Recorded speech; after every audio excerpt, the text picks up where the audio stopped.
my question of the week, and Eddie's had extra time to think about it. Yeah, but here's the thing.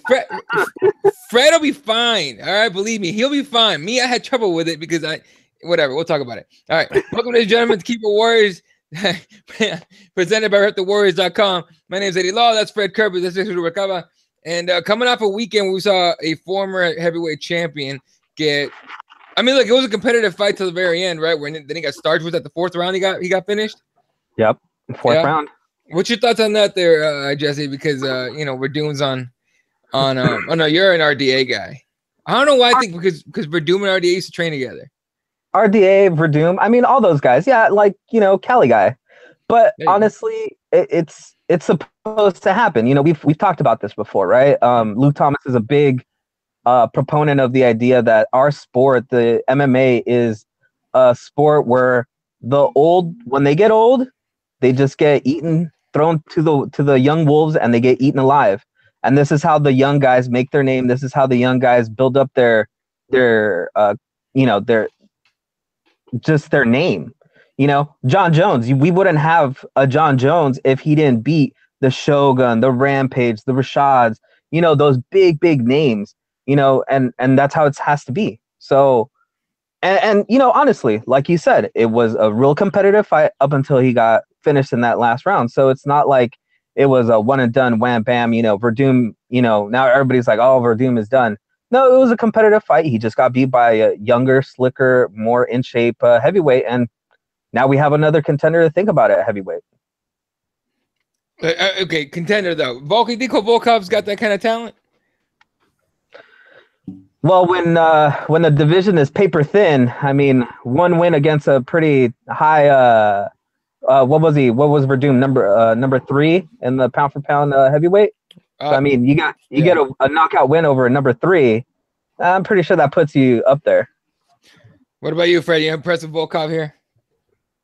Yeah, man, I'm actually really impressed with him. I mean, listen, we all know Fabricio's getting a little old, but I mean, most of his losses up to this point have come from him making mistakes, kind of. You know what I mean? Like, even when he got knocked out by Stipe, I still would pick Stipe in a rematch even before this loss, but it's hard to say that he didn't kind of bring that upon himself running at Stipe with his fucking hands down. You know what I'm saying? Yeah. I feel like this is kind of one of the, maybe not the first time, but like one of the first times where we've seen him just kind of get beat over the course of 4. And look, he had advantageous positions over Volkov. He had him mounted, didn't he? Am I wrong? He had him. Yeah. Sure. How many fucking heavyweights can withstand a Fabricio Verdum mount in the first or second round and live to tell the tale? I mean, Volkov's no fucking joke, man. I know he had a couple weird losses in Bellator or a couple weird, really close fights. I think he got out wrestled by Czech Congo or something, which quite frankly, make no mistake about it, that's not as much of a joke as it seems. Czech Congo got thunderstruck a couple times in the UFC and learned how to wrestle like a motherfucker.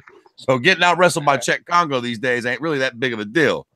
But listen, in short, yeah, I am more impressed with Volkov than I am, ready to send Fabricio to Bellator. Fabricio still looked good. Mm-hmm. I think Volkov is just the real deal. And listen, as far as Volkov versus Stipe goes, or his championship aspirations, don't forget, man, Stipe's got one knockout loss, and it was to a prime Stefan Struve. Now, I'm not no fucking technical analysis expert, no bullshit like that. Go to Luke Thomas or Connor Rebush or one of those guys if you want that type shit. But just on the fucking surface level, outside looking in, I think one of the problems that Stipe had in that fight with Stefan was the fact that Stefan Struve's a fucking 100 feet tall. Yep. And he's got that long reach. And Stefan Struve don't even know how to use his reach like that. And he still thunderstruck Stipe. Now you got Volkov, who's not as tall as Struve, but he's still tall as fuck. He's like 6'7", and he really has a good concept of how to use that fucking reach. That, we say it all the time, man, but nothing rings more true in this sport. Styles make fights. Volkov could be really interesting for fucking Stipe, Jack. Really interesting. Look, the thing about it, just like Jason was saying, it's so paper thin at heavyweight that, yeah, I mean, pretty much anybody in the top 5 is a legit contender. Now, obviously, once we get the Stipe DC fight, if it actually goes through, We'll find out if he actually sticks around for heavyweight or not, which I doubt he will. As far as DC goes, if he wins, I don't know. And the rankings are weird. So sticking with the heavyweight division, and we'll go back. We'll finish off. You talking about UFC London if you guys want. But speaking of heavyweight division, people really are trying to put a bit of steam here behind the idea of Francis Ngannou and Brock Lesnar. If you guys missed it, Francis Ngannou apparently wants that Brock Lesnar fight. I don't know about you guys. I don't care to see Brock Lesnar just, hump his leg for 25 minutes. You know what I mean? Which is pretty much what happened with Mark Hunt. So, it depends again. Ngannou probably, he's been training wrestling, probably. I mean, he needs to. But Fred, your thoughts there on a Brock Lesnar Ngannou fight? My thought is it's a money grab. Well, of course it's a money grab, but listen, man, sometimes money grabs are not great, and sometimes I don't got much of a problem with them. Ideally, in an ideal world, I would kind of like to see both of these dickheads get a win first and then maybe do this fight. But I can't front. I like the fight. Ngannou has a big presence. We all know who Brock is. Fucking goddamn. Listen, man, I ain't one to mince words. I don't give a fuck. I'll state the obvious. We got a lot of racial tension in this country. Looks like Donald Trump's bodyguard. Fucking Francis Ngannou looks like he's fresh from Wakanda. Goddamn it. There's a lot of shit to like, man. I mean, you can make the argument that both guys win this fight easily, which is always a good thing for a fight, right? If you're an Ngannou fan, you're going to say, what the fuck, man? If Ngannou touches Brock Lesnar, he's going to fall down and start bellyache crying. And if you're a Lesnar fan, you're going to say, fuck, did you see him versus Stipe? If Stipe can take him down like that, Brock is going to maul him. So, I mean, it wouldn't be the greatest fight in the world. It doesn't make a lot of sense from ranking standpoint. Stanking. I like that from better. The stanking rankings. The stanking rankings. But all things considered, I could think of worse fights to make, man. I mean, it makes a lot of sense. Jesse, with that in mind, right? Does it make sense? Yes. Does it make money? Sure. I just, and I'm always Fred on this. If you're gonna make this fight, you gotta let both, you gotta have both guys have a win. I don't think you can make this fight. I mean, you could make this fight off the freak, the circus freak aspect of it, but and the racial tension thing. Thinking about how Fred was saying that, that's a good point. Like that's gonna divide the fan base, and we're gonna find out who's got bigger numbers pretty goddamn quick. Like, you know what I mean? I mean, seriously though. Right, the same way that I mean, who else did that? Mayweather McGregor did, right? This might even be to the similar scale. But what are your thoughts on that whole mess right there? If you're Dana White, do you make the fight? I would have already made this fight. I would have already been talking to you, Sada. I'd have to agree with the white terrorist over there. That is a genius idea of just bringing exactly what you want. You want people to be angry. You want people to be emotionally involved in what's happening in your sport, right? Whether you care or don't care, people are going to tune in, right? Because they want to see the big black guy beat up the big white guy, or the big white guy out wrestle the big black guy, or whatever. Either way, people are going to have an emotional reaction and they're going to watch. That to Dana White and Endeavor is just money, views. So who cares? As long as that happens, hey, let's do it. Let's already fuel up the old Zuffa jet and get Brock Lesnar down to see those doctors and see how we can clear his blood. Hand up a little money to the side of there. All right.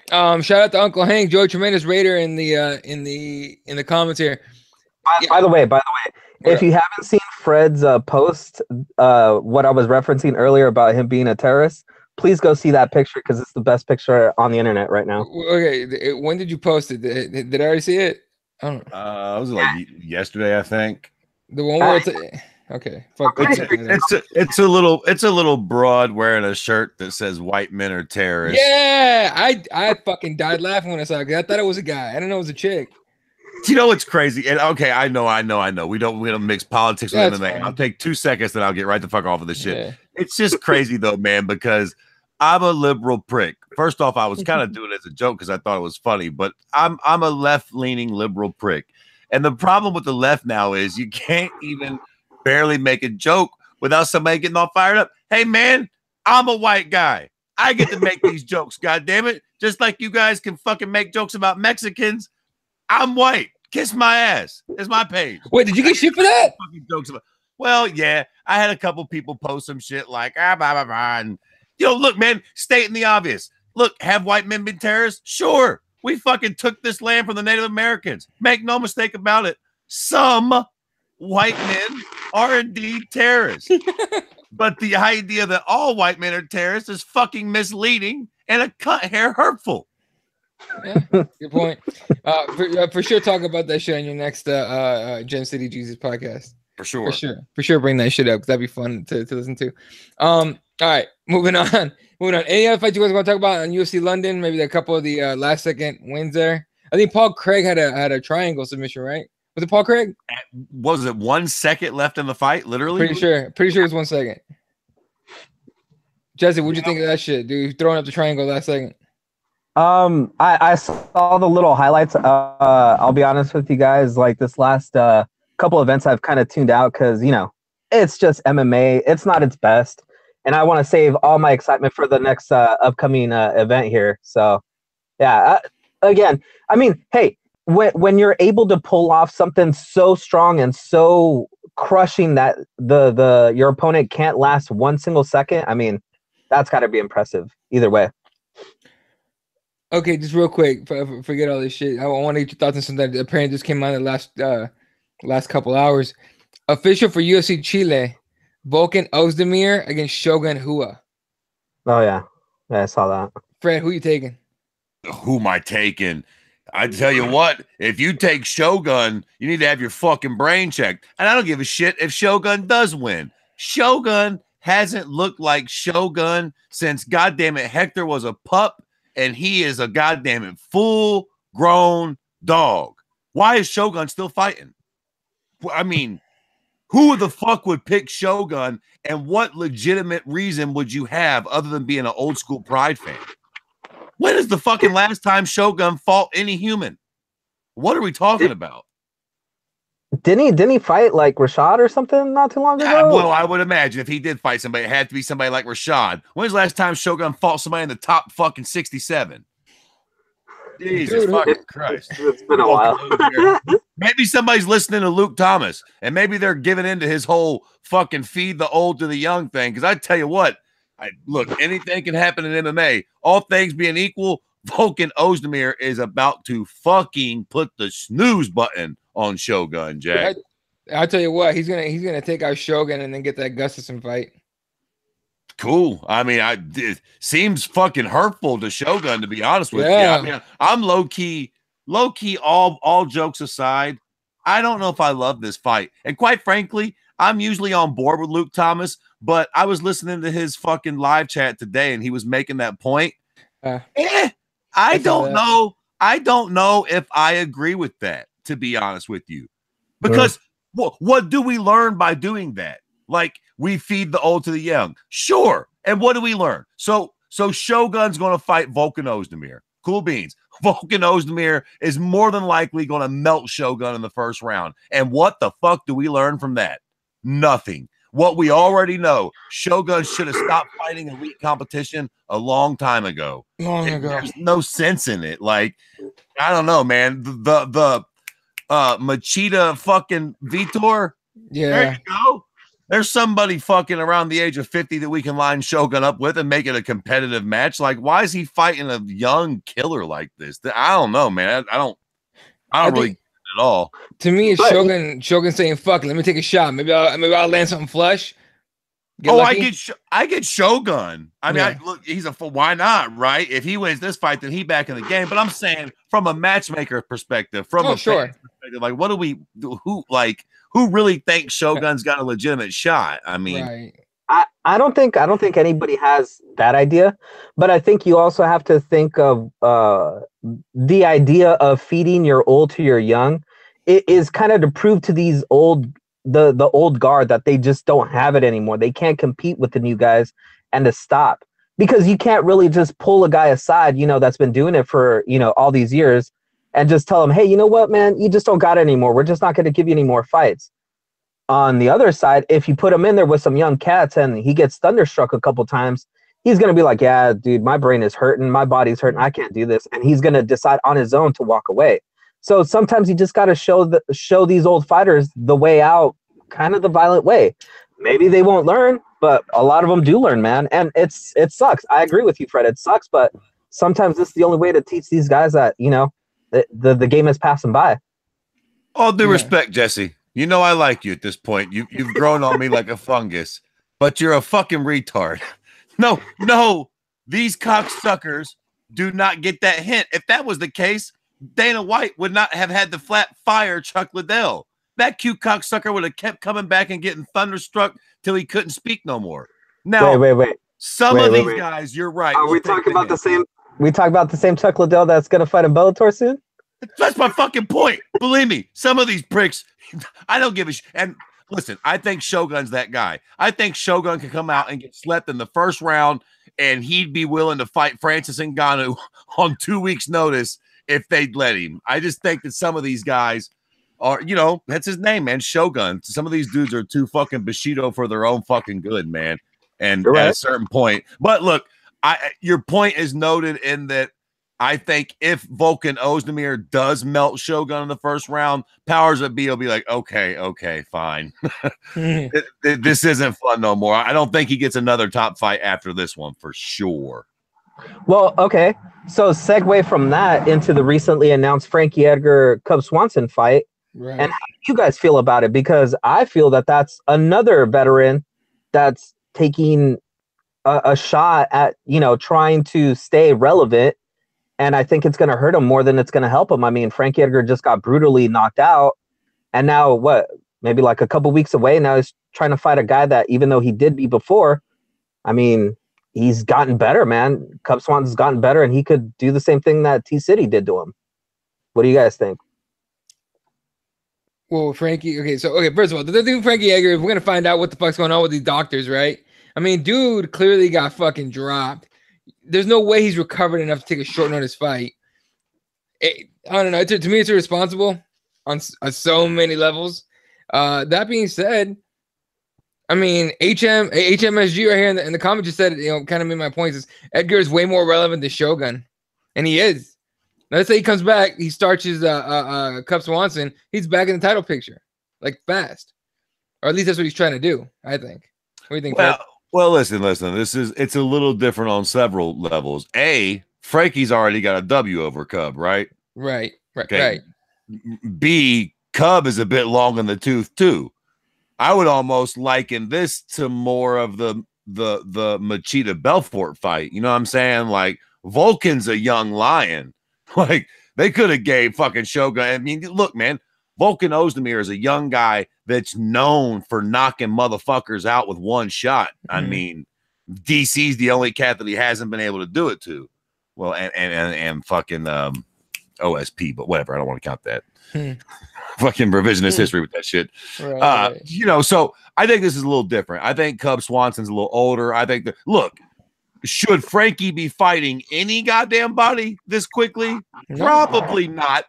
But I don't think the fact that it's Cub matters all that much. I don't think it matters who the fuck Frankie's fighting, since he got starched like that. Like, he probably shouldn't be fighting nobody. But if he's gonna fight, I mean, it's not like it's T-City in hindsight was a bad idea. Yeah, that's one of those young lions I was talking about. And look, I know Cub can crack, but it's a fight that Frankie's won before. It's a decent stylistic matchup. Frankie could get knocked out, but I don't have a massive problem with it. Look, the doctors should either yay or nay. You know what I'm saying? If the doctors say he can fight, then I suppose go along with it. But it do seem a little quick. Yeah, I don't know. Like something happens to this motherfucker, dude. If Frank Edgar is dropped again, and gets like legitimately like hurt pretty bad this time, someone's gonna get in trouble for that shit. But what do you think about that, Jesse? Because you brought it up. Well, yeah, I think I think Fred's right. It's not exactly apples to apples, the comparison of, Volkan Ozdemir and, Frankie Edgar in this matchup. But I think it's more of protecting the fighter because, of course, that's what we're talking about, right? We're talking about protecting Shogun from getting, complete and utter brain damage from taking these heavy shots from Ozdemir. And I think that's the thing I'm also thinking about here with Frankie Edgar, who just got knocked out, is probably still suffering from some sort of a concussion, and is going to go out there and get in another fist fight with a guy that, still managed to land some punches in their first fight, still managed to make it a little bit of a fight, even though Frankie Edgar came out on top, looked really good once he got him to the ground and all that stuff. But when they were standing, he was still, hurting Frankie to the face and everything. And I think that, if he's not ready, if he's not healed up properly, any one of those shots is going to put him down. And now we're definitely going to break our favorite toy, which is Frankie Edgar. Yeah, George Mendes just said this in the comments. Says Cub Swanson is going to drop Edgar. Ortiz already softened that chin for him. Possible. We've seen that happen. Yeah. So yeah, I mean, look, man, anything can happen, but I don't know. I just don't know if I buy into that so much, man. Like, if they fight and Frankie gets dropped, I don't necessarily think it's because his chin is any worse. I just, he'll get lazy and get cracked. Like, right. I don't know. Maybe there is something to it, but we'll see. Like, I guess we'll see if they fight. You know what I'm saying? We'll see if he takes a punch and if he keeps coming, or if he does drop a little more easily than he has in the past. He is getting old too. So yeah. Well, what's up? Well, okay, so I'll ask this question, then we'll transition to something else real quick. Do you think this is just a Frankie power move to try and stay relevant, as a top competitor? Or do you think this is more like Frankie Edgar trying to stay relevant, make some more money, and then, kind of whisk away into the sunset, make a couple more change, save a couple more cards, and then he's done? He said, both. Yeah, I mean, probably just trying to get that sour taste of that loss out of his mouth. He's probably trying to get back in the win column. Obviously, he gets a nice little paycheck for doing it, and it's real close to Jersey, right? Where's the fight at? It's in Jersey, isn't it? Is it in Jersey? I think so. Something like that. It's like right by his fucking home fucking town. You know what I'm saying? So that's another reason why he probably wants on the card. I mean, he's got all the reason in the world to want on there. And you know how these cats are, man. When they get a loss like that, they want to get that shit back as quick as possible. Get that. And look, MMA's like that. Say he comes out and knocks out Cub in the first round. Swear we don't forget about that T-City shit, but it dims a lot. If he could get a W right quick, that shit dims a lot. And I think he knows that. You know what I'm saying? Let's get that memory out of everybody's head real quick. Let's get another impressive performance out there, and you're only as good as your last fight. You know what I mean? All right. So my reasoning for asking that question that way is because transitioning over to Brad Scott, another fighter who was supposed to fight on the London card, and his opponent dropped out last minute. And basically he went to the media and started talking about how, because he went through training camp, because he had to come to the US, do his training camp here, and basically took on a lot of debt, and then he wasn't able to compete. They only gave him, I think, his show money, and then after he talked about it, they gave him the Reebok money. But prior to that, he was saying he was like $5,000 in the hole, and because he didn't get to compete, because he didn't get his full Reebok money, he was crying about the fact that he was going to have to go get a job, blah blah blah. So my whole point to this was, so we're supposed to be sad for a guy who does all this expense to get ready for a fight, and then something happens and his fight falls out. He still gets some of his money, and yet we're somehow supposed to feel bad because, well, he didn't get his full money, so he's in debt. Like, how is that anybody else's fault but himself? Like, I don't understand how's that anybody else's fault. What do you guys feel about that? I'll go first. I look, man, fighters put enough into their, what they do, that they need that kind of financial help. Look, man, he came through and fulfilled his contract, right? His opponent fell out. Am I get that right? Right. Okay. Well, fuck, dude. If he made the weight, he showed up, he came ready to go. He wore the Reebok gear the whole week that he's supposed to. He did everything he's supposed to do, and last second his opponent falls out. That's not his fault. Should he get all the money, the show money and win money, a bunch of shit? No, I think he should at least get show money. Now he got half. Now, one thing you got to remember, and I always keep that in mind. Keep in mind that they're independent contractors, right? Independent contractors, so they're not owed anything as far as like what employees would get. You got to fulfill the contract in order, completely in order to get all of it. That being said, like where the fuck are the managers on this shit? Work something in the contract for your fighter, goddammit. But that's just where I'm coming from. But I don't know. I think they should have given at least a show money. Well, okay, so they did. I think they did give him his show money initially. Yeah. He cried about the whole Reebok deal. I think he was getting like $2,500, but I still think like in the end he was still going to be in debt like $2,500 or something like that. And to me, it's like so you're saying that he could have fought, lost, got his Reebok money, and he still would have come out losing money. So how is that a viable idea for him? Because I think in the MMA Junkie article broke it down. I think he spent like $7,000 traveling from where he is in England over to the States to do his training here in the States. And he's like, well, that's not even including food and paying my one-on-one with the coaches and blah, blah, blah. And in my head, like, I don't know about you guys. I work for my money, and I know if I'm going to go on vacation, I'm not going to overspend like beyond like what my means are, to the point where I'm like, I'll eventually get it back or whatever. I'm gonna work a little bit after I get back, and I'm just gonna keep spending like till I don't have any more money, and then I'm gonna cry about when I don't have money to pay off my bills. Like come on, like this doesn't seem like a real viable idea. Yeah, well, okay. Well, wait a minute. Okay, a couple things here. Hey, did this motherfucker get his show money or not? Yes, he got his show money. I heard he got half of it, but that's not. If anyone in the comments knows, let us know, because we're retards. Okay, well because that's important, because he ain't getting that much money anyways, right? He getting what, right. 10 and 10, 10, 15, something like that. Okay, if they paid him half of his show money and his show money's $10,000, that's petty. They should have just paid him his fucking show money, like you said. He showed up, he was on weight, he was ready to rock. Give the man his money to show. Do he get his win money? Of fucking course not.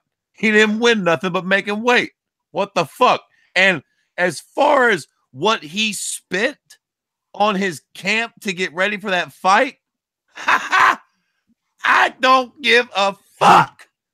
I don't give a shit if you went to Thailand to train with the dude that trained Jean-Claude Van Damme and the first kickboxer. I don't give a fuck.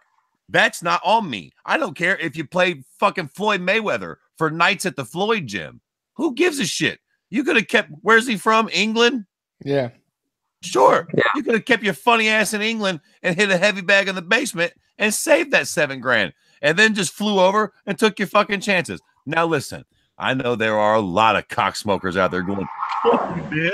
You don't know what it's like. You need a nutritionist, bro. You need good training or you can't compete. The world needs dig ditchers too. You know what I'm saying? Everybody, other motherfuckers figured it out. John Jones figured it out. DC figured it out. God damn it, Sugar Sean O'Malley figured it out, you cocksmokers. Yeah, look, man. All right, so here it is. All right. He got half his fight purse, so it was $10,000. Yeah, his show money. So it was $10,000 by the UFC. What they weren't gonna give him was his Reebok money, which is when he went on Twitter, I think, and he said that it'd be nice to get the $5,000 from the company because that ain't nothing to Reebok, which a lot of people took as he was like taking offense. Look, I understand a lot of the things that he's saying. Yeah. In that, like, it'd be nice for them to just give him the money because, like you guys said, he went all week, showed up in his Reebok gear. They didn't allow him to make weight, by the way. They did not allow him to make weight. No, because the fight got canceled right before the weigh-ins. They told him, do not make weight, but he still showed up to the event in his Reebok gear. He was just representing Reebok. So the company told him, hey, look, we're going to give you half your money. We're going to rebook you, and we're going to get you ready for, coming up soon here. And he's just like, dude, just give me the $5,000 from Reebok. I sported it. I rocked it. Give me my Reebok money. It's a point. But again, so he was still going to be, I think it was $2,600 in debt after all that. That's still, to me, like, like that's not a sound business deal, my man. Like Fred's saying, I mean, Oh, you could find training where you're at. You could do all the other things to save yourself all these woes. You know, in my opinion, no, I don't know.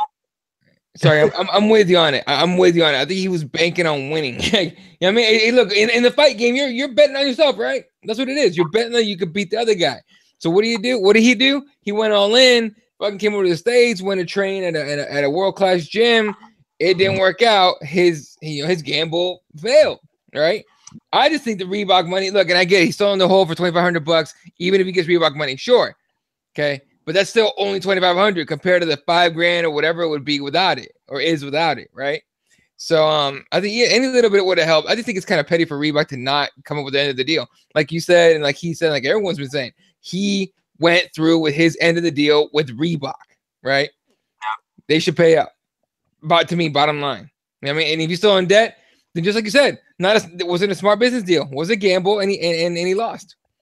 So okay. So what do you think about the whole Twitter back and forth? I think it was Eve Edwards. If you want to look it up, I think it was Eve Edwards. Okay. I want to make sure it is him, and you know, not the other token black guy that you know talks back to all the MMA fans. But no, it wasn't Tyron Woodley. Come on now. But he was saying that he gave an example about how he had some guys come pave his driveway, and he's like, yeah, they probably incurred some expenses filling up the trucks and everything, you know, paying their guys ahead of time. Came down and it was raining, and then his question was, should I have paid them for that day when the work wasn't done? And he says, obviously not.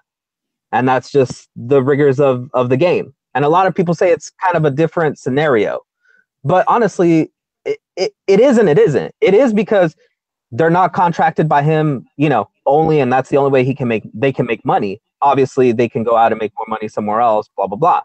But within the fines of that contract, I mean, as a person, as anything you do, sometimes you're going to incur expenses when you're doing your job, right? You're going to buy yourself a pencil, you know, you're going to put tires on your car, you're going to put gas in your car. You're not going to tax that to your company or whatever, unless it's something that's, you know, a part of your job. And sometimes you just got to take hits, man, but you got to know where to take the hits. It's not like I'm going to give Fred a job being like, you know, a salesman, and he's going to go out and buy himself a Bentley, a new suit. And then he's going to be like, yo, man, you got to pay me for all these expenses I got. You know, it doesn't work that way. At the end of the day, man, you also got to just kind of know your role too, man. You know what I mean? Like, there are certain people that have a certain amount of fame and bring in a certain amount of money and put asses in seats, and shit probably would have got done for them. They probably would have got their Reebok money. I mean, you know, I know a Conor McGregor comparison is not proper, but you get the gist. Like, it is what it is, man. Life's not fair. You're one of those cats that they're just going to give the shaft to, man. Like, it is what it is, man. No. Yeah, look, you're not that important to them. Exactly. I can't find who it was there, Jesse. I was looking around, but you know, he makes a point. But again, I don't know. It to me, the manager needs to handle that shit. Like, managers used to go like, look, man, fight contracts all good, set up.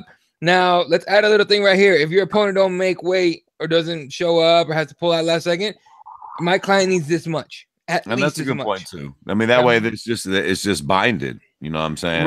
Right. And in that case, then shout out to Uncle Creepy's manager. I think it's Jason House, or it was Jason House. Because remember how many times that's his opponent fell out or he fell out and he still got paid, showed and win money. Yeah. So I mean, that's the manager that goes down and fights for you. So that's the type of guy you want. Yeah. Yep. Smart managers always try. I'll do their best to cover their fighters' bases. That, you know, that's how it works with them. Now I gotta catch him with some comments here. UC, what up, man? Says Fred's beard got even more glorious. Wow. Hey now. There you go. Let's see. Raider saying no UFC, but we got Legacy Fighting Alliance, ACB, and Invicta this weekend. Are you guys watching any of those? I'm probably gonna catch Invicta because it's on Fight Pass and it's on my phone. Whoa, listen. That brings up a good point. I don't know if I'm still in this from Jesus here, but since somebody brought up Invicta, we might as well go on and talk about it for a quick minute. Sure. What do y'all feel? How How do y'all feel about Elias Theodoro being a ring guy, a ring card guy? He's gonna equal out the playing field, and he's gonna walk around with a ring. He's gonna be a ring card guy. Can I just say that I'm really sad that we didn't volunteer Fred to do that job? I'm just saying. Yeah. We pay him, Fred will do it. Shit, I'll do it for free, Jack. Here's the thing. I think the only question everyone's been like putting up on Twitter is, what is he gonna be wearing? Scantily clad shit the way the US, the ring girls wear shit. Like, and I'm just like, dude, I'm not trying to see any of that shit. Like, Okay, well, what do we mean by scantily clad? Do you mean like with his fucking butt cheeks and his snake hanging out, or like I don't know, like something that he would fight in? No, that's a good point. That's a good point. We got fighters fighting in like fucking underwear. So I guess I would imagine it would probably be something like that, like tight, like short, tight type deal. You know what I'm saying? Raider says, asking, why the hell couldn't they get a manly guy? Wow. See? Damn. See? It's always somebody. yeah. Real quick, shout out to Jeremiah in the comments. What's up, dude? Yeah, dude. I don't know. For curiosity's sakes, what fighter would you pick? Any of the females that happen to be watching, what male fighters would you like to see? Damn. So if Elias Theodore is not your type, who do you pick to be the ring card guy? Yeah, Raider beat you to it. She says, I'd rather see Cowboy. Ah, okay, fair enough. Yeah, you get to see all his all the scars and stitches from his multiple surgeries from fucking himself up, doing everything he does. Listen, hey, I'll be honest with you. Cowboy's not really my type, but fair enough. To each his own. He can have round 2. It's funny shit. As far as Invicta goes, I'll probably catch it. LFA maybe. If you guys are wondering on that, actually, you know what? Let's touch that at the end, just so we can let everyone know what's going on this weekend. Right now that you mentioned all the events happening, do you guys have an opinion about what was it, Fabricio Verdum coming out with the gear from what was it, the Russian Chechen guy, right? Ramzan Kadyrov, that motherfucker, sponsored and taking money from that guy. Real quick, for anyone that doesn't know the significance of what Jesse's saying, this dude has been bringing in like pro fighters. Like I think, and correct me if I'm wrong there, Jesse. Verdum, Chris Weidman. I think Frankie Edgar's been over there. I think so. I think Mir has been over there. Right? And this guy is a dictator, the dictator of, I think, Chechnya. I want to say, I'm not 100% sure. But his big thing is rounding up gay people and mass killing them. Am I right on that? Yeah. Yeah. So that's the big, that's his thing. That's what he does. Right? So that's the big controversy with this is you have a professional UFC fighter, former heavyweight champion, repping this dude everywhere he goes, wearing all the gear and all that shit, right? Is that a bad look? I think that's what Jesse's getting at here. Yeah, yeah. Go ahead, Fred. I see Fred already ready to explode there. Yes, it goddamn is. It makes you a fucking cunt of epic proportions. And do you know why? I'll tell you why it makes you a fucking epic cunt. Because let me tell you something, Jack. Jesus, if that was you, I wouldn't hold it against you. Do you know why? Because you're an average ass fuck shitbird like the rest of us. I imagine you're not sitting on 200-300 grand, possibly $1 million or $2 million in the bank, right? You're an average fuck. So if some fucking dictator is like, check it out, I'm gonna put fucking 7 figures in your bank account. You're gonna come over and you're gonna wear this fucking t-shirt next time you go make your fucking rounds in LA. I don't blame you. You're sold out. Fuck it. Life's rough, right? I always say, I can't stand Trump, but if that boy ever gives me a call and wants to pay me millions, next time I'm on this podcast, I'll be wearing one of those fucking stupid hats. I'll get fucking Trump tattooed right here on my fucking eyelid for $1 million, Jack. But that's because I've got nothing else going on. If I'm fucking, Fabricio Verdum, not that he's Conor McGregor, but you're getting money, dog. You've been getting money for a long time. Lord knows how many fucking acai shops he owns in Brazil. How many fucking Brazilian jiu-jitsu schools he owns across LA. These guys are getting money.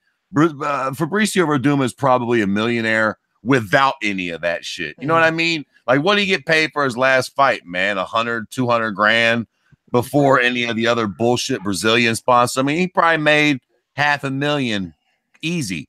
before any horse shit with look, this Kazekian character. He ain't starving. There you go. He don't have to do this. Chris Weidman don't have to. Like, y'all are cunts because y'all don't really need that money, man. Y'all are well-established fighters getting hundreds of $1,000s for fights. You can invest your money in. Y'all got plenty of money. You can get money elsewhere. I get it. I know the dude's probably a billionaire and he's probably lining their pockets and giving them a lot of fucking money. But Jesus Christ, boys, you already got a lot of fucking money. Yeah, no, it's pretty bad now. Oh, check this out. This is from. Sorry, go ahead. No. And remember, the connection that all these fighters have is because of their manager, and that manager is our wonderful and notoriously evil manager. So, yeah, that's something to look at, man. That's something to look at.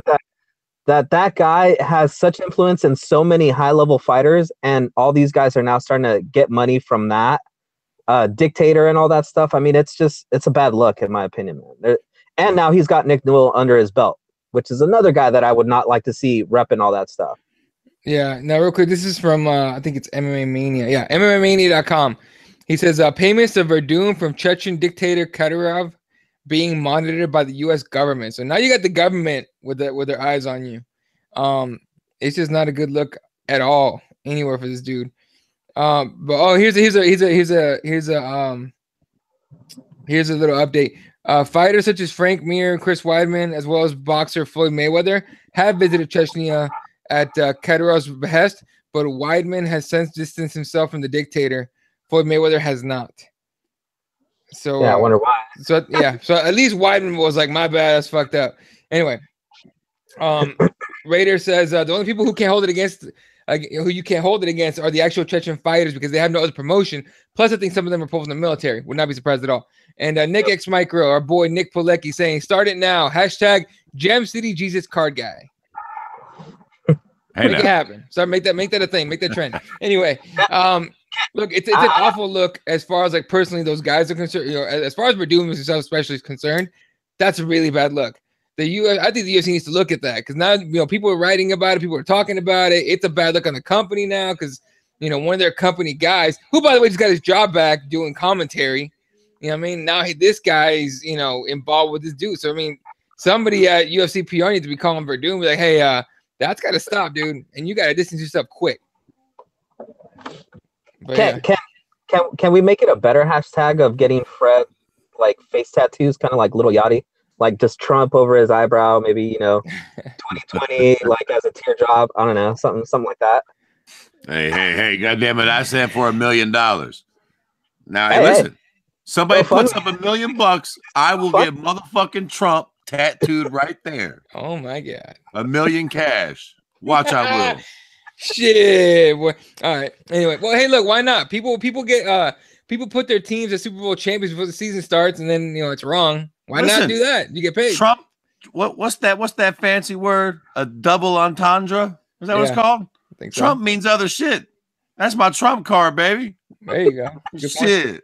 Anyway, what did it say his real last name was like a long time ago? It was Drumpf. Isn't that what John Oliver tried to make big? Make America, make him Drumpf again or something like that. That was funny as shit.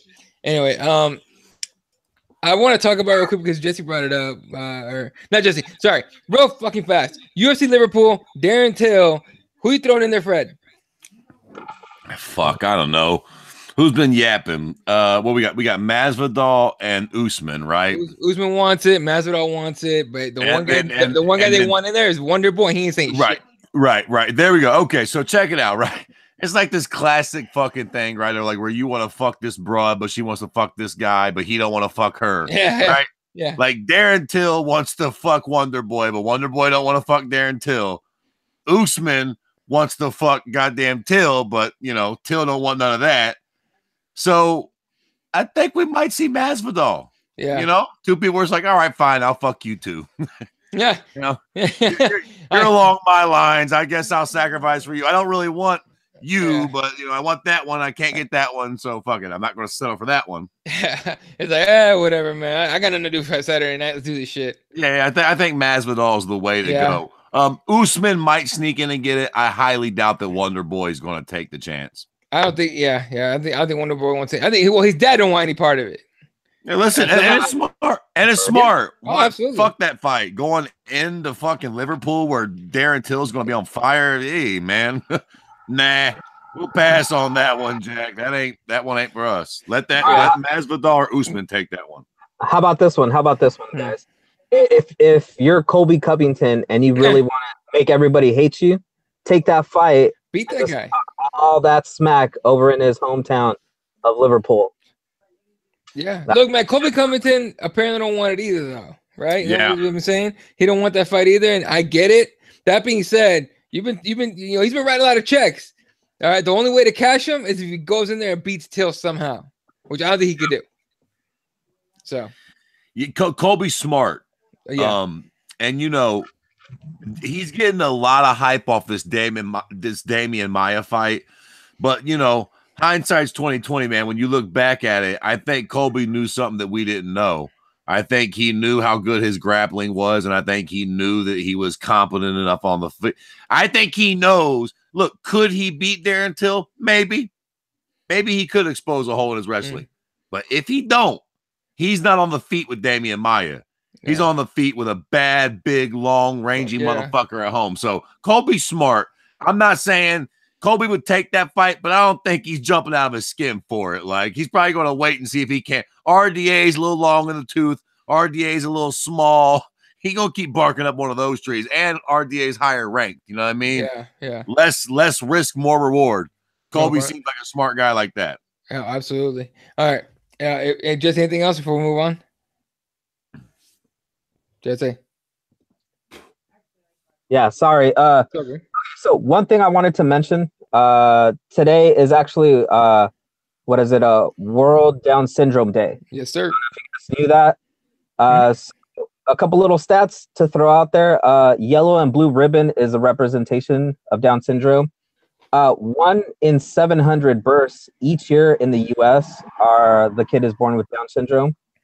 And so, 400,000 families in the U.S. are affected by this.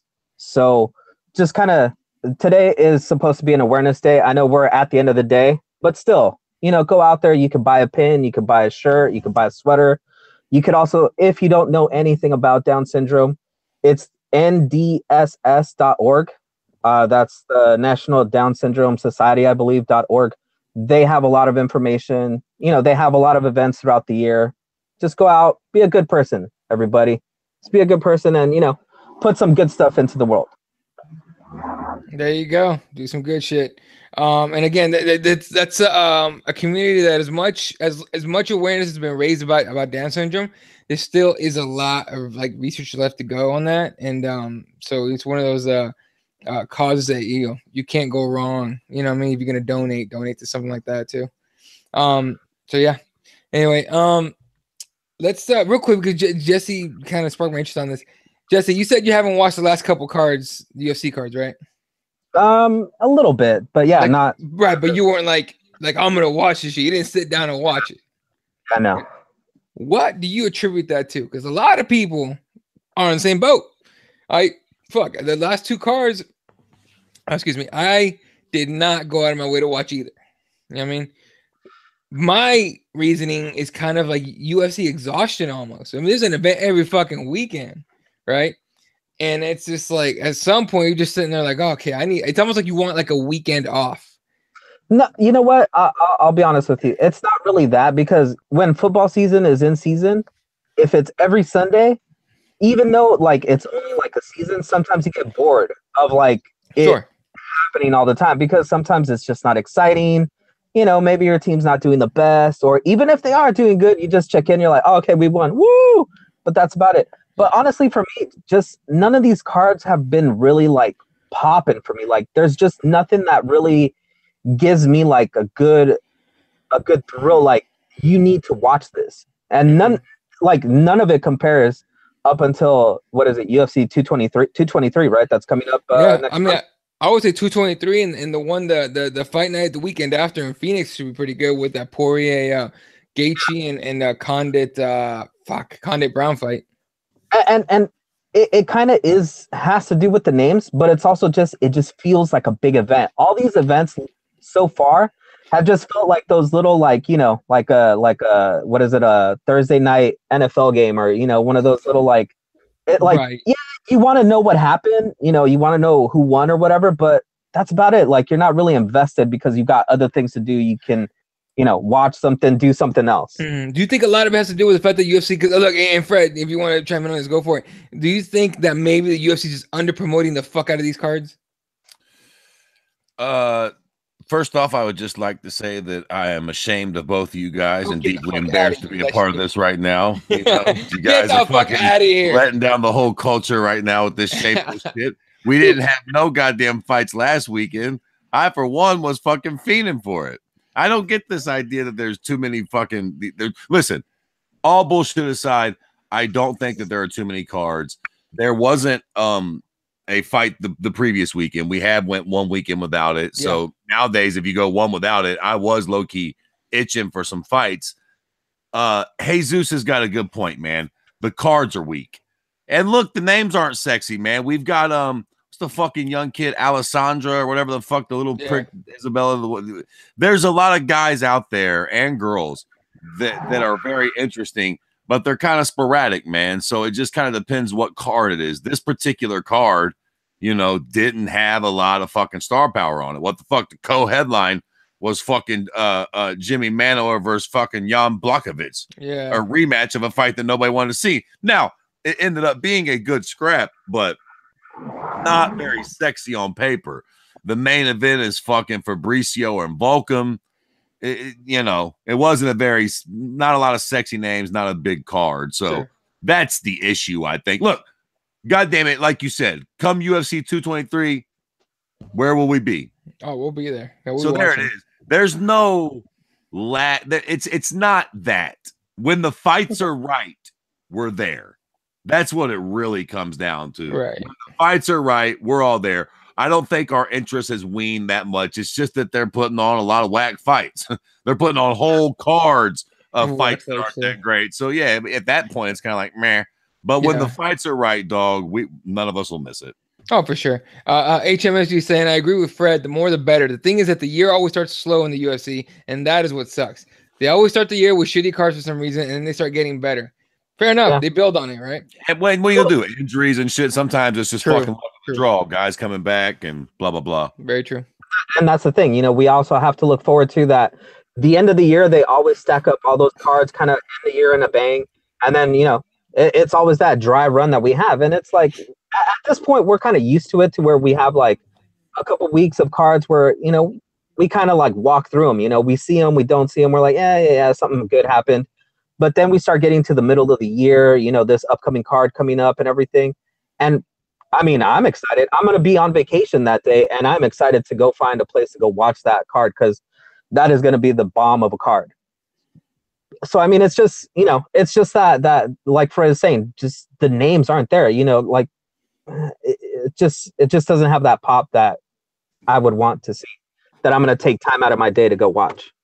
There you go. That's a good point. All right. And on that note, there's actually no UFC this weekend. Obviously, we don't have UFC till UFC 223, which is next weekend. Am I right on that? Weekend after, I think. Weekend after? Okay, so 2 weekends with no UFC event. But this weekend, as Raider was saying on the comments here, LFA36 on Friday night. That's Access TV. That's Friday night, 10 Eastern, 7 p.m. Pacific time. 2 titles on the line. Bantamweight championship between Simon and Zani. And then the featherweight fight between Emmers and Storis. Full card as well, too. That's out of Cabazon, California. So if you're in town, those are actually good events to go to, because you actually get to see some like up-and-coming guys that you get end up seeing on a UFC card one of these days, or a Bellator card. And then Saturday is Invicta FC28. That is, it's this Saturday. Headline strawweight title, Mizuki against Verna Jandiroba. Deanna Bennett's on the card. Christina Marks. Pro Gonzalez making her Invicta debut.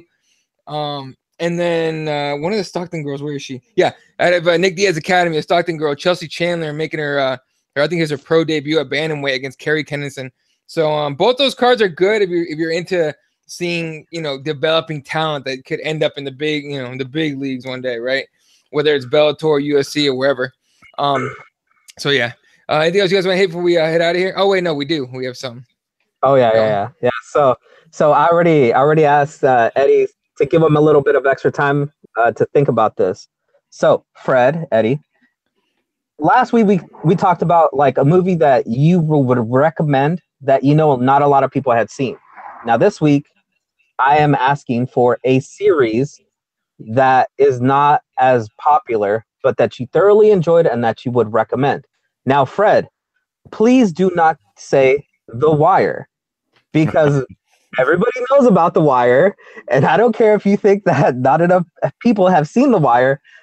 It's very popular. So The Wire does not count. It could have one season, it could have a million seasons, it could still be going. But just give me a series or something that you think people would thoroughly enjoy, that you enjoy, and that you don't think enough people have seen. Now, um, I'll get you guys started. I recommended to you off air last week. Ugly Delicious. Netflix. It is by far one of the best shows about food and culture that you could see. And Fred, I saw your post. I think it was today. Someone was talking crap about some food that you posted, and they said that it looked ugly. Yet you said it was very delicious, and that is essential to this whole show. Of just, it doesn't have to look pretty, but it has a history of culture, and it's damn delicious. So, Ugly Delicious on Netflix. Well, first off, those were barbarians on my Instagram post. That fish was delicious looking. I have no idea what these people were saying. It looked gross. They were barbarians. All right. Yeah, true. Obviously, The Wire. If you haven't seen that, you're a moron and you need to see it. But something else not very big. Deadwood. Yeah. It's actually a Western type series. There were 3 seasons of it on HBO. It's a bit older, but it is great, dog. Like when I say Western, do not let that scare you off. I am in by no way, shape, or form a Western fan, and it's one of my favorite shows of all time. It's actually why I use the word cocksucker so much, because they use that word fucking very, very liberally in depth. Have y'all ever seen Tombstone? Yeah. Okay. One of my favorite movies. There you go. Have either of you ever saw Deadwood the series? Nope. I started it and finished the whole thing. I would highly recommend it. The first like 5 or 6 episodes of season 1 might drag a little bit, but once it gets going, it's like fucking Tombstone on steroids. It's everything you like about Tombstone, but way, way more. Way more cursing, way more opium dens with the fucking Chinese and the whores. Like, it's fucking lit, man. It's really, really good. Not what you would think. It's like a Western set with a Sopranos-esque vibe to it. So, Yeah.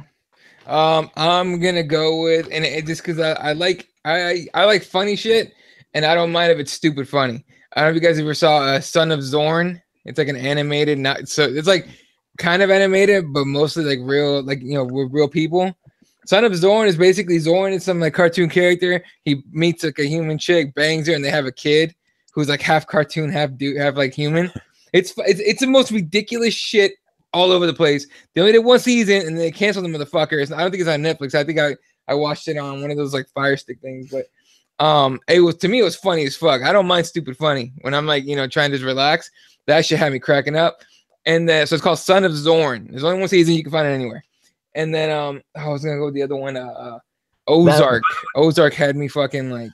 I've heard a lot about that from a bunch of people. I fell off of it just because I got too busy to like actually sit there and watch. But yeah. Also, another show, since we're talking about this, I'm actually this weekend I'm going to Cincinnati for the weekend and just kind of chilling out. And I think I'm gonna watch Black Mirror. Oh, dude's the shit. Yeah, see, that's what everybody says, man. So I think I'm gonna fuck around. I ain't gonna have my kids bothering me and shit. I think I'm gonna fuck around and watch that shit. Everybody's been saying it's supposed to be like a new age Twilight Zone. Right. It's yeah, pretty much. Yeah. New Twilight Zone. It's pretty legit. Fred, that would not qualify under the unknown because everybody knows about that show. But yeah, true. One of the best shows ever. Trust me. Like it once. You know what? I can't even say that any of the seasons suck. They're all damn good. Like every single episode is good. They're short. I think like it's like what 6 episodes with each season, maybe or something less. Like that. Something like that. Yeah, but they're all like will like make you think a little bit. about like the human condition now, and then make you wonder if some of this shit's possible in the future. I mean, it's pretty crazy shit. On the comments, Raider says Homeland all day. Nick, Homeland. Dude, the first, I stopped watching it after season 3. I won't ruin nothing. Some shit, but the first 2 or 3 seasons of Homeland were fucking amazing. They were on, yeah. Real shit. Nick Pilecki saying Imposters on Netflix is kind of dope. I enjoyed it. And Raider says Ozark was badass.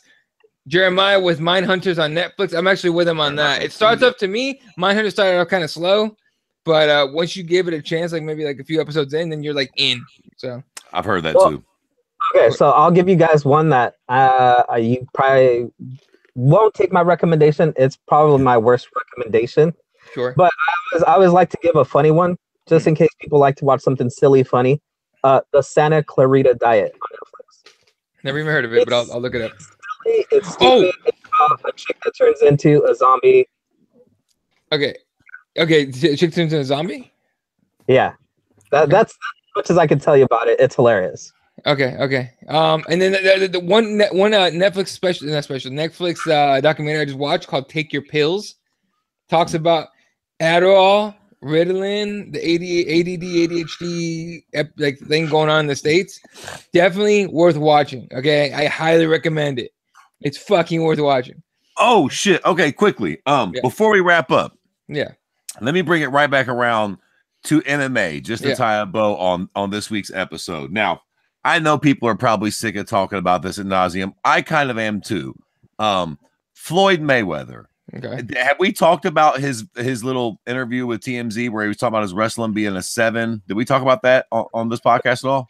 No, I don't think we did. Because I think we try to stay to relevant MMA news. Okay, listen. Do y'all think he's going to fight in the UFC? Yes. Oh. Okay, well, I do, and well, then go fuck yourself, Jesus. How is this? How is this even remotely not relevant if we actually think he's going to fight there? Okay, quickly. I know we all got to go. Yeah. We'll talk more about this next week. We'll get into it a little more. We'll see what happens if he drops another jewel. But you know, once this happened, people were talking about him actually fighting in the UFC, and I see people, being fucking disrespectful a little bit. Make no mistake about it. I'm not a Floyd Mayweather fan, but I see people saying, let him fight CM Punk or fucking Nick Newell, or they're just naming all these fucking people. And with all due respect to Nick Newell, because I know that dude is a real beast. But CM Punk, listen, James Toney was damn near illiterate when he came and fought in the UFC. That motherfucker could literally barely put together an English sentence. And do you know who we gave James Toney as a welcoming gift to the UFC? Fucking Captain America. Captain fucking America. Now, you cocksuckers on Twitter need to just sit the fuck in the corner. If we're going to give bumbling, stumbling James Toney, Randy fucking Couture, we better show Floyd Mayweather a little respect. Quite frankly, I want to see Floyd get the winner of Jose Aldo and Jeremy Stevens. That's who I want to see him fight for real. Look, man, it's win-win. Who is the equivalent of Randy Couture at featherweight? Fuck. Oh, man. Oh, at featherweight? Shit. And I would say that Floyd at least merits what James Toney got. Jose Aldo sounds right. Okay, how about this? Then? If we're doing something for everybody, we're gonna pick the best guy that represents our sport against the boxer to kind of welcome him to the sport, right? That's kind of what we did with Captain America. Why not? That dude didn't even train for that fight. Not necessarily the best guy. I mean, because Couture wasn't the champion or no shit like that. You know what I mean? At the time, though. We gave him a legend. Right. Okay, so how about we scrap the Frankie Edgar fight, give him enough time to recover, and give Frankie Edgar that fight. Yeah, hey, Nick Pilecki barely beat you to that. He goes, give him Frankie. Or give Mighty Mouse a couple million and just have him go out there and show him what's up. Dude, I did not think about Mighty Mouse. Listen, I tell you what, the idea of throwing CM Punk out, all bullshit aside, is disrespectful. For sure. Floyd Mayweather's a goddamn animal. Like, CM Punk will get his motherfucking ass whipped. I don't give a fuck if they fight in an alley, in a gym, or on the moon. Floyd Mayweather will beat the fuck out of CM Punk. I tell you what, I bet Floyd Mayweather could learn how to stuff a CM Punk takedown. Like, rock him in his jaw before he gets there. CM Punk came out like this, fucking fighting Mickey O'Malley. I still can't believe he came in like, and then loaded back and taken down like a bitch. Like, what the fuck? You realize how fast Floyd Mayweather would piece him up with that fucking shit ass defense? He'd have hit CM Punk like 18 times within the same amount of time. So yeah, I'm sorry. I just seen that on Twitter. I'm like, yo, y'all are really fucking tripping on Floyd right now. Does nobody remember James Toney getting Randy Couture? What the fuck are we talking about? CM Punk? That boy can't even fight. I bet you James Toney's people were like telling him to, like, that's Randy Couture, man. You sure you want to fight him? Yeah, fuck it, I'll fight him. What's gonna happen? I'm gonna tap. Right. And get paid. So why not? All right. What's gonna do it for us tonight? Unless you guys got something else. We're good. That's it. Cool. It's gonna do it for us, ladies and gentlemen. Make sure you check out all the things. Gem City Jesus podcast. Of course, you can follow all of us. I'm at Ep.91. Jesse's at Spawn1983.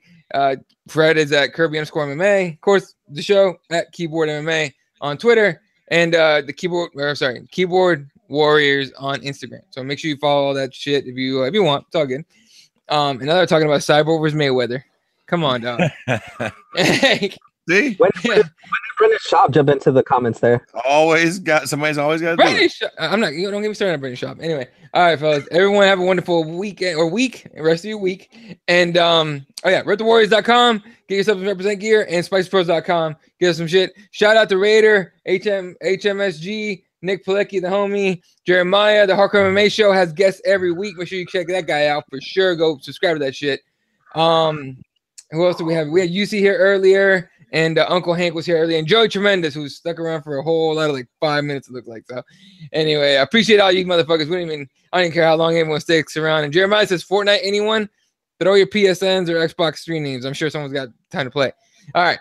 For myself, Fred Kirby, just covered the whole team. You guys did the shit. Good night, and good night, Wilshire.